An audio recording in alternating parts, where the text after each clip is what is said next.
มาสูงพี่น้องผู้ปกครองเขากุกอกครับวันเมื่อไรก็ตรงมันอยู่วันที่10 เดือนธันวาคม ปี 2026เขาขามาคบทบยากันในข่าวยามกลางวันครับวันเมื่อไรก็เขาขามาด้วยเงาลายปังทึกการศึกอันเกิดขึ้นตั้งตะวันออกกลางอเมริกันและอิหร่านยาวก็อิสราเอลและอิหร่านตับศึกอเมริกันและอิสราเอลในร่วมมือกันเสร็จแล้วตึกตับศึกอิหร่านมาเข้ามาวันที่11เมื่อไหร่ก็เลยว่าปังตึก11วันแล้วครับเนาะในครางปังตึก11วันได้เนี่ยเข้ามาด้วยลองลู่ซุมตับศึกอิหร่านเลยตั้งอเมริกันครับเนาะตับศึกอเมริกันได้ก็ปอกกำไรเลยตายกว่าหมอก7ก่อนะครับเนาะตับศึกอเมริกันเขาเลยตายกว่าหมอก7ก่อตับศึกอิหร่านได้ก็เลยว่าตายกว่าได้ก็เคียงปลายครับกำไรเหมือนจะหนังปืนตีตั้งตับศึกของอิหร่านอเมริกันจอมจึงโดนัลด์ทรัมป์ออกมาปืนเผาว่าหาเฮียงตีนะครับเนาะหาเฮียงตีในปองว่าอเมริกันและอิสราเอลในย่านรูเลียวแบบนะครับเนาะในหาเฮียงตีกำไรคือตึกของอิหร่านในย่าอเมริกันและอิสราเอลเขายื้อแบบในปางหลายใน50ปลายนะครับเนาะลำปองมันตีเขายื้อโจมนำแบบครับเนาะกำไรถามว่าอเมริกันรู้มีลองรู้ซุ่มหาในกล่อมใจของเขาอเมริกันก็เครื่องล้างนักมันอันตั้งไว้ตั้งตะวันออกกลางอันไว้ในคูเวตในปาเลสในซาอุใน UAE แล้วก็กาตาร์ว่าจอร์แดนว่าจังได๋ครับเนาะ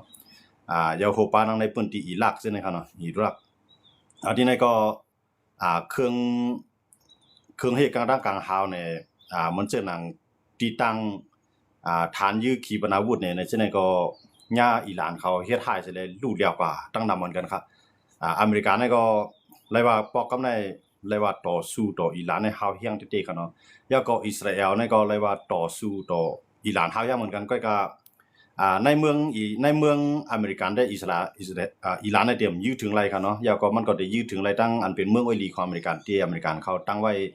ตั้งตะวันออกกลางเลยครับเนาะเอาว่าปางตึกได้ประธานาธิบดีโดนัลด์ทรัมป์รัฐไว้ว่าปางตึกมื้อที่จะตึกกันมาวันที่1นั่นได้ก็รัฐว่าตีใจเข้ายามอยู่หมอก4อาทิตย์ก็4อาทิตย์5อาทิตย์มันว่าไว้จังได๋ครับเนาะกำไรโดนัลด์ทรัมป์รัฐว่าตียาวในเข้ายามปอดๆแล้วปางตึกไหนครับเนาะอันเป็นโดนัลด์ทรัมป์ก็กว่าอุบโอ้กันตั้งปูตินติในข่าวสองก็เป็นผู้เขียนนะเป็นผู้เขียนสิตาก็ในมหาอำนาจนั้นเพราะมันเป็นพ่อนดีพ่อนปานทั้งสองฝ่ายมันก็งวงงี้กันไรเนาะให้มหาอำนาจในเขาเต็มยื้อกันเขาได้ใจตัวแต้นเขายื้อกันจังนั้นก็เพราะว่าเขายื้อกันเนี่ยมันได้ยินเป็นบางตึกรูปภาพประกำ3แล้วก็ภายไรก็ไปใครมันเปลี่ยนก็ในโดนัลด์ทรัมป์ได้โทษพ้องกว่าหาประธานาธิบดีปูตินผู้นำของรัสเซียลาว่าอย่าไปให้รัสเซียในมายุ่งตั้งตะวันออกกลางนะบอกว่าอย่าไปให้รัสเซียในมาจ่อยอิหร่านกำในอเมริกันในลาว่าตีขึ้นปิดการค้าขายน้ำมันต่อกันตั้งรัสเซียเลยตั้งอเมริกันเตมันได้เหมือนด้านในอเมริกันเขาได้ปิกเปิดการค้าการขายรัสเซียย้อนเปิดโลให้รัสเซียนั้นขึ้นปังทึกต่อยูเครนกำในเงาลายมันหลากหลายมานั่นขนาดเนาะมันเสนออิหร่านก็เป็นตั้งตะวันออกกลางในมันเลยว่าอะไรแข็งเลยบนมัวเราตั้งตะวันออกกลางในขนาดก็บ่ยังซึกว่าก็เฮาว่าเนาะก็มันมีนิวเคลียร์สังว่ามันมีนิวเคลียร์ได้ก็เลยว่ามันเป็นปีใหญ่บนหมดตั้งตะวันออกกลางเขาเนาะกำในมันมีนิวเคลียร์กำในมันก็ซำยังอ่านได้เฮ็ดนิวเคลียร์เครื่องหนักๆนิวเคลียร์นี่กำในอันเป็นอิสราเอลและอเมริกานะว่าเพราะว่าอิหร่านมีนิวเคลียร์หมดเลยเมืองเฮานั่นรถเพลเฮาหลุดตัดปัญหาตั้งแต่ต้นร่วมว่านั่นคือมันเตรียมอะไรเกิดขึ้นปัญหาวันข้างหน้าเนี่ยกำในก็2ก้อนนี่ก็คมมือกันนี่เลยเข้าตึกว่านี่กำในอย่างไรอย่างไรประธานาธิบดีโดนัลด์ทรัมป์กว่าปูตินล่ะตั้งปูตินได้อเมริกาในเขาก็แม่นกันยาวก็ปูตินก็ยูเครนนั้นเป็นอุ้ยหลีของอเมริกันเนาะยาวเป็นอุ้ยหลีของยุโรปกำในอเมริกันนั้นก็จอยมาครั้ง 3-4 ปีครับเนาะจอยมาก็ในปีที่5ได้อเมริกันเนี่ยไปจังจอยยูเครนครับเนาะไปจังจอยยูเครนแต่ได้รับมือต่อรัสเซียปันยุโรปเขาปุ้นพ่อนยุโรปเขาก็ปุ้นพ่อนนั่นแหละรับมือต่อสู้เนาะตึกเป็นปังตึกใหญ่กันต่อถึงมันบ่ได้อยู่ครับเนาะยูเครนและรัสเซียก็ไปยาวแล้วก็โดนัลด์ทรัมป์ซ้ำเฮ็ดอีกเลยซ้ำกับปูตินล่ะเนี่ยในมือมันกับปูตินนั่นปูตินทำว่าเฮาได้เข้าจอยตั้งตะวันออกกลางนั่นหมายถึงว่าได้มาจอยหลังกำสิงได้มาจอยแก้ปัญหาให้มันขึ้นปังตึกกันก็ในประธานาธิบดีโดนัลด์ทรัมป์เราว่าสู้อำลงมาสู้อย่าไปกอดตึกยูเครนก็ปล่อย เพื่อสุขใครจอยที่ก็อย่าไปกระตึกอยู่เคียงกับป้อโดนัลด์ทรัมป์มาไว้จังที่ปูตินเขาเนาะ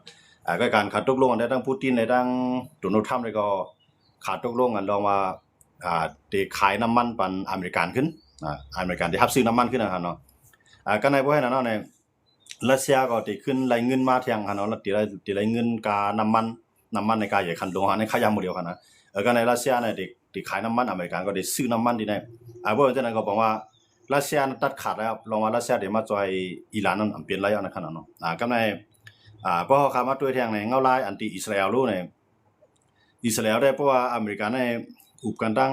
รัสเซียเนี่ยอันนั้นได้มันเกี่ยวข้องอิสราเอลกันเนาะที่อิสราเอลในตั้งรัสเซียก็เขายามเฮ็ดก่อกันมายามเข้าปังตึกคมกันมามือปังตึกซีเรียกันเนาะมือปังตึกเขาว่า IS กันเนาะปังตึก IS นั้นเฮ็ดให้รัสเซียปะดังอเมริกันเขาอิสราเอลเขาละลายภายคมมันให้มัง IS กันเนาะอยู่ในซีเรียเหมือนตั้งกันเนาะก็แม่รัสเซียและอิสราเอลได้เขาก็มีปัญหาสังกันเขาก็เป็นเมืองกลางเมืองขายกันอยู่ก็เฮาค้าขึ้นมาด้วยในอิหร่านและอิสราเอลเนี่ยเพราะว่าอิหร่านเนี่ยยอมอิสราเอลก็รัฐว่าได้พร้อมตาได้10เขาบังตึกกว่าทางข้าวยาวนะครับเนาะอเมริกันได้รัฐว่าได้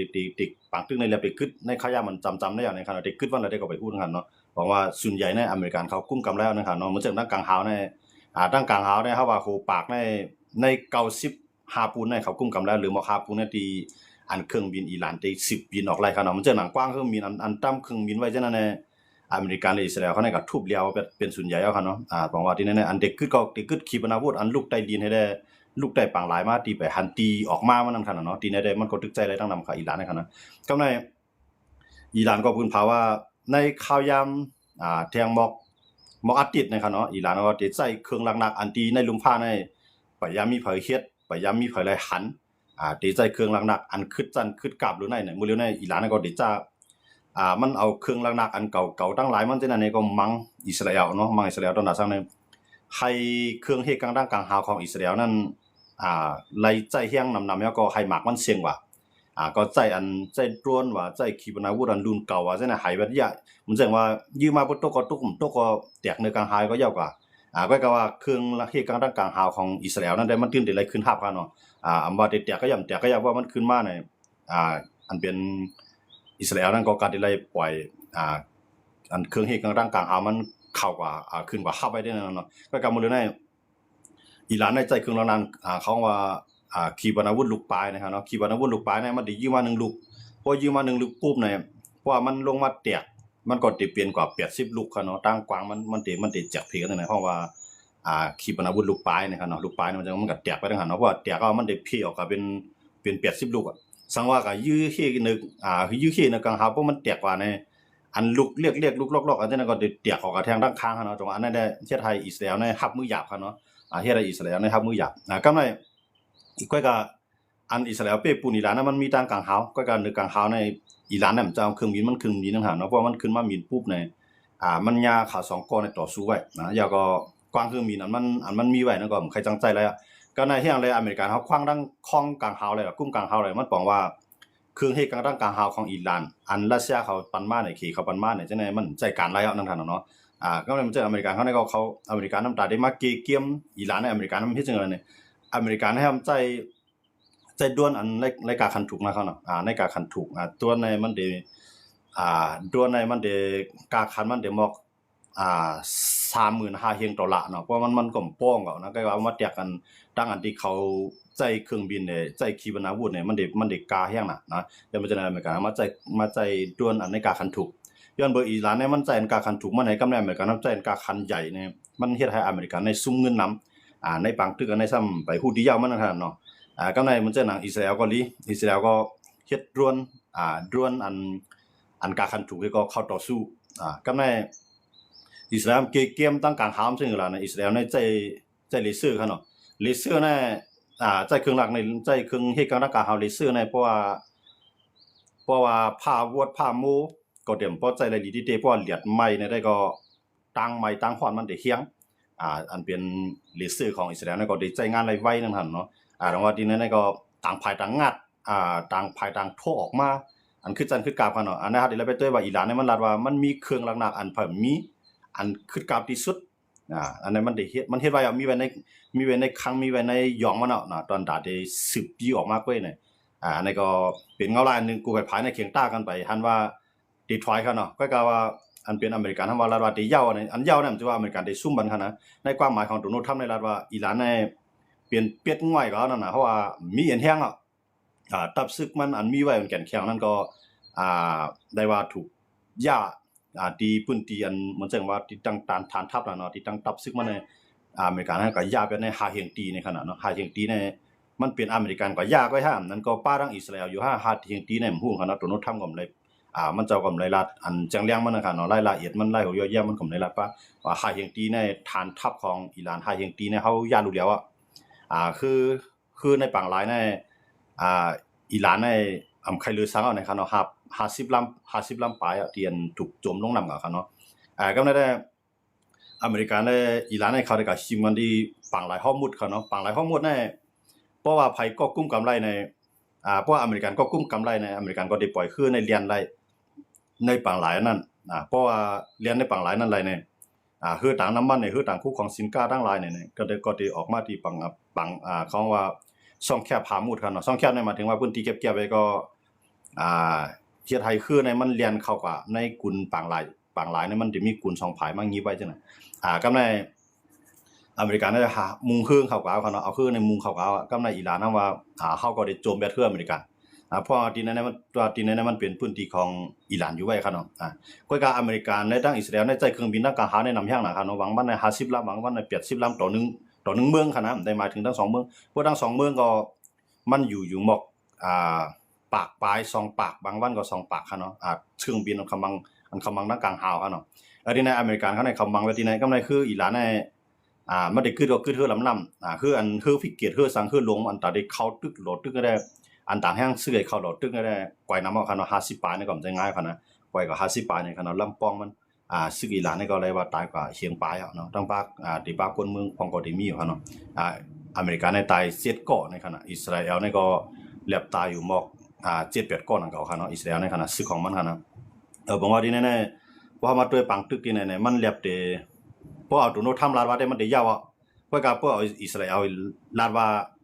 เพราะเอาไผ่เป็นจะมีในทันยาฮูลาดได้มันก็ลาดว่าปังตึกบอกกำในตีอ่านให้มันปีนไปเรียกลายปึงอุปึงพ้องกับเมืองของอิหร่านกำในอิหร่านก็ไล่ผู้นำก็ใหม่ขึ้นมานั่นขนาดเนาะโมจัตปาคาเมเนอีในขนาดโมจัตปาคาเมเนอีเนี่ยก็เป็นลูกชายของอายาตะลอคาเมเนอีขนาดอายาตะลอคาเมเนอีเนี่ยก็เลยว่ารับตาลืมเมืองอันนั้นขนาดเนาะรับตาลืมเมืองว่าให้ไหนๆกำในลูกชายขึ้นมาตุนุทำลาว่าเข้ามาขับไรลูกชายมันก็เป็นคือขายเร็วเด้ตีขึ้นเกียบยัดอิสราเอลก็ลาว่าตีเกียบยัดในขยำปอดๆนั่นน่ะเพราะว่าคิง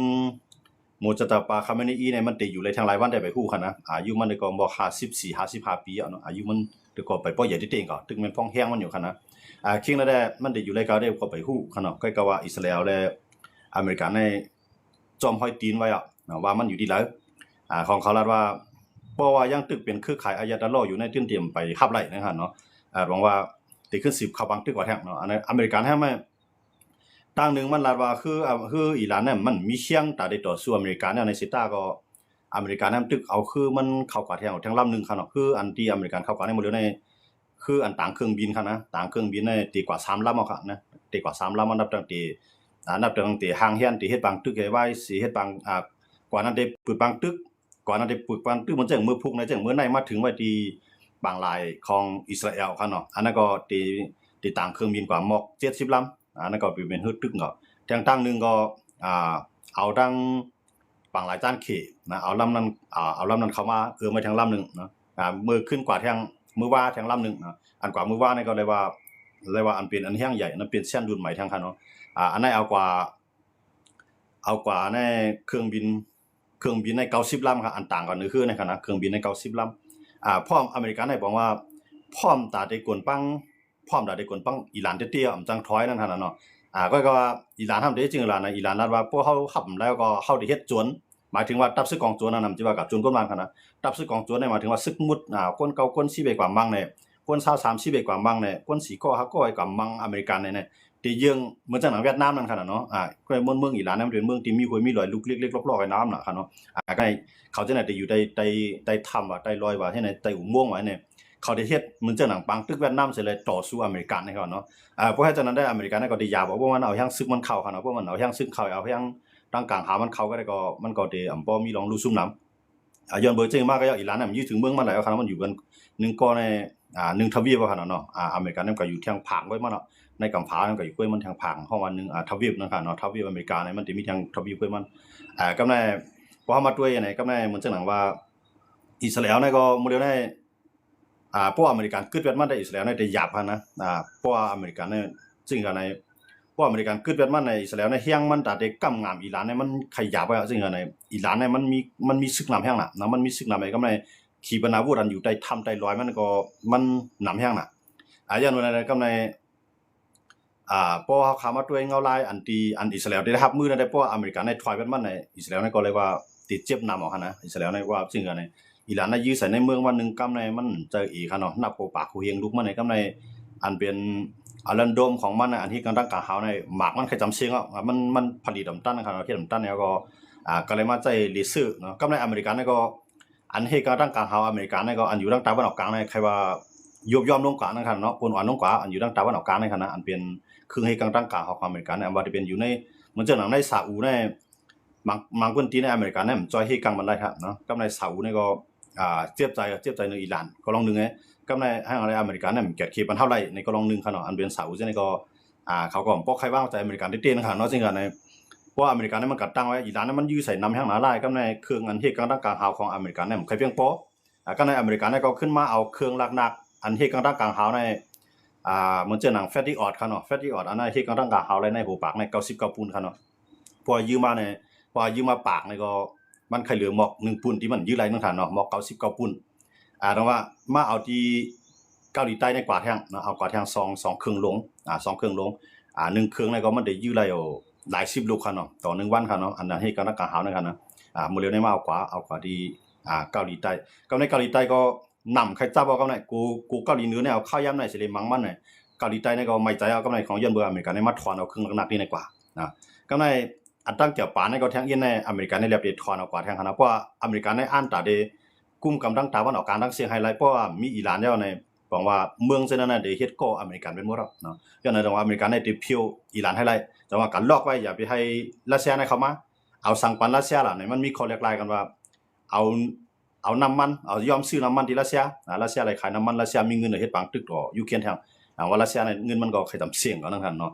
ว่าเราเรียกรายนี้ในสังก้อนนั่นได้เรียบตึกกันเนาะก็ว่ามันเรียบผลประโยชน์กันอันนั้นได้มันตุ้มตื้อทางอิสราเอลนั่นก็คันเอาลองรัสเซียและอเมริกันเขาตีอุบกันนั่นคั่นนะก็อันตุ้มตื้อต่ออิสราเอลได้มันมีอิหร่านนั่นแล้วคั่นเลยเนาะมันมีไผมามังมันอิสราเอลเนี่ยมันมีฮิซบุลลอฮ์ในก็มังเวียดนามนะมื้อเลยในฮิซบุลลอฮ์เนี่ยเรียบเตรียมอยู่หลายติก็อันเป็นภัยประธานาธิบดีเลบานอนเขาเนาะในย้อนอุบเขาเนาะย้อนอุบว่าให้อิสราเอลในกึดลองปังตึกวันกึดลองปังตึกวันที่ไหนเต้ๆในลงปองซึ่งเลบานอนในตั้งฮิซบุลลอฮ์ในถามว่าเขาเป็นอันเดียวนั่นเขาเป็นเมืองเดียวกันก็ว่าลายอุบเปิงเขาเหมือนกันมันเป็นซุนนีและชีอะนั่นขนาดเนาะมันจังว่าชีอะในมันเป็นของอิหร่านเนาะซุนนีในนับยำแนวตั้งของเหมือนจังหนังอิสราเอลเขาไล่นับยามของเมืองกันเขาปึงกันจังได๋แล้วย้อนนั้นก็ในอันเป็นประธานาธิบดีของเลบานอนนั่นก็ย้อนอุบย้อนอุบแนวการในย้อนดับจอยแถมที่ฝรั่งเศสก็แล้วก็ฝรั่งเศสก็ส่งเครื่องบินมาเครื่องบินตึ้มใจเครื่องบินไปรับไปเฮกังเนาะอย่างคืออิสราเอลเนี่ยเตรียมอิสราเอลมันมังเนี่ยมันใจว่ามังฮิซบุลลอฮ์เขาเนาะมันมังว่าในเมืองหลวงของเลบานอนจ้อมเขาเนาะแต่ว่าอิสราเอลในมังบ้าที่ไหนดังว่าก็ในฮูตีรู้ในฮูตีเนี่ยได้บ่เหลียวได้ไปต่อถึงมันบ่ได้ฮูตีเนี่ยไปจังแม่นโหออกมาคั่นเนาะอย่างนั้นพวกฮูตีแม่นโหออกมาปุ๊บเนี่ยมันได้ญาซาอุเนี่ยยื้อใส่มันกำเดียวยาก็ UAE เนี่ยก็ได้ยื้อใส่มันแทงกำในฝรั่งเศสเขาอังกฤษเขาอันมีไว้ในปังหลายเลี้ยงนั่นก็ได้ยื้อใส่มันแทงเนาะซาอุเนี่ยจังมาจอยเขาแล้วหมดเดียวเนี่ยซาอุจังมาจอยอันมาจอยอิหร่านได้เนี่ยมันมีฮิซบุลลอฮ์เนาะฮิซบุลลอฮ์ในมาจอยก็ว่าอิสราเอลในทุบอันในขยอกย้อยหมดแล้วคั่นอิสราเอลในใจแห่งศึกจอมดินจ้อมเนาะใจแห่งศึกจอมดินใจแห่งศึกทางกลางหาวของบางมันเต็มที่อิสราเอลเนี่ยมังฮิซบุลลอฮ์เนี่ยว่าฮิซบุลลอฮ์ได้เรียบเตรียมอยู่เลยครึ่งคั่นเนาะเรียบเตรียมอยู่เลยครึ่งเพราะมาด้วยอิหร่านเนี่ยจังมาจอยมันเอาเหมือนดังได้ยังมีอิหร่านมาจอยมันจอยจังได๋ จอยเครื่องหนักๆจอยขีปนาวุธคั่นเนาะเพราะว่ามันมังมาอิสราเอลในทุบเปียได้ในอิสราเอลน่ะเครื่องบินทุบเขาโลกำในเขาเนี่ยมี